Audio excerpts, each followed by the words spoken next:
All right, welcome everyone. Today we're going to get into something that is, and I'm not exaggerating here, the absolute bedrock of the modern corporate world. We're talking about share capital. We'll break down exactly how companies get the money they need to run and grow, how we figure out who owns the company, and the big decisions that can make or break its financial future. This stuff is a cornerstone of accounting, of business admin, really of everything we'll study. So let's jump right in.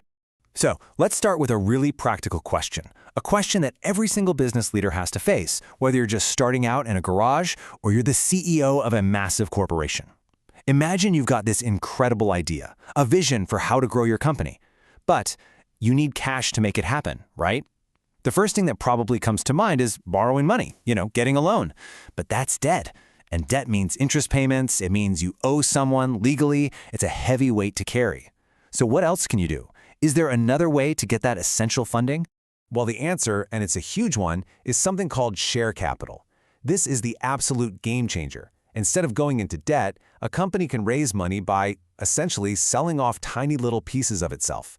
These pieces are called shares, and when you buy one, you become an owner. That's the core idea behind what we call equity finance. Okay, so let's get a solid definition down. The pie analogy is perfect here, so let's stick with that. Think of the entire company as a big, valuable pie.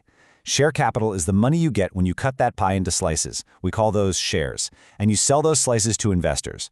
Now, and this is so important, these investors are not lenders. You don't owe them their money back in the same way you owe a bank. They are now part owners. They're shareholders.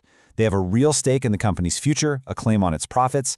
This is a world away from debt because it's all about sharing both the risks and the rewards. All right, now this is where things get really interesting, because it turns out not all slices of that pie are the same. A company can actually create different kinds of slices with different rules attached. For you, as future business leaders, understanding this is absolutely critical. There are two main types of shares a company can issue, and choosing between them has huge long-term consequences for the entire business. So, first up, let's talk about the one you've probably heard of, ordinary shares. This is what people almost always mean when they say they bought stock in a company like Apple or Google. You'll also hear it called common stock or equity shares. This is, the classic, the standard, the real bread and butter of corporate ownership. So, what's the big deal with ordinary shares? One word: control. If you hold ordinary shares, you are a true owner of that company. You get a say. You have voting rights on the big stuff like who gets to be on the board of directors, the people who hire and fire the CEO. But, and here's the catch, your reward is tied directly to how well the company does. We're talking about dividends here. That's when the company takes some of its profits and gives it back to the owners. With ordinary shares, those dividends are not guaranteed. If the company has a bad year, you might get nothing. So you're taking on the biggest risk, but you're doing it for the potential of the biggest rewards and for that ultimate control. Okay, so what's the alternative? Well, that brings us to preferred shares. And these are a completely different animal. They operate on a whole different principle. The focus here shifts away from control and moves towards financial priority and, predictability. I like to think of preferred shares as a kind of hybrid. They've got some features of stock, but also some features of a loan or a bond. So what's the trade-off for a preferred shareholder? Well, they're basically giving up their voting rights. They don't get a say in running the company. But in exchange, they get much more financial security. They're usually promised a fixed, regular dividend payment. It's almost like an interest payment on a bond. And here's the really crucial part. If the company ever goes bankrupt and has to sell everything off, what we call liquidation, the preferred shareholders get their money back before the ordinary shareholders do. They're second in line, right after the banks and other lenders, but way ahead of the common stockholders. So this all boils down to a central trade-off, really. And it's a trade-off for both the company selling the shares and the investor who's buying them. It's a strategic choice, and it comes down to this. What's more important to you? Power and control, or financial priority and predictability? This table really lays it all out for us, side by side. Let's just walk through it. For ordinary shares, the big win is ownership and control. You get those voting rights. But the downside? Dividends are variable, meaning they could be zero, and if things go south, you're the last one to get paid in a liquidation. Now look at the preferred shares column. The benefit here is all about financial priority. You get a fixed dividend and you get paid first. And in a liquidation, you're ahead of the ordinary shareholders. The trade-off? No voting rights, usually. From the company's point of view, you can see the dilemma. Issuing ordinary shares means giving up some control. Issuing preferred shares is almost like taking on debt, because you've got that fixed payment you have to make. Getting this table down cold is absolutely key to understanding how a company is built.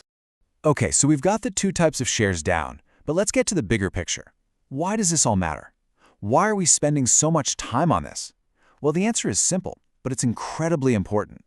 Making this choice, ordinary versus preferred, directly impacts a company's financial muscle, its power, and its flexibility to make future moves. The fundamental thing to remember here is that share capital is how a company gets its equity funding. And what is equity? It's just a fancy word for the ownership stake in a company. It's a huge part of the balance sheet. In fact, you could say it's the very foundation of the company's entire financial house. It's the value that belongs to the owners, not the money that's owed to lenders. So let's trace how this builds a company's financial power step by step. First, the company issues shares and gets cash from investors. Simple enough. Second, and this is key, it raises this money without taking on debt. There's no loan to pay back, no liability on the balance sheet in the same way. Now, step 3 is the one that students sometimes miss, but it's a huge strategic advantage. Having a strong base of equity actually makes it easier to borrow money later if you need to. Why? Because lenders see you as less risky. You have more of your own capital in the game. So, a strong equity position gives you better borrowing power and more control over your financial leverage. Yeah, this quote really nails it. Let's make this super practical. Put yourself in the shoes of a loan officer at a bank. Two companies walk in, both asking for $1 million loan.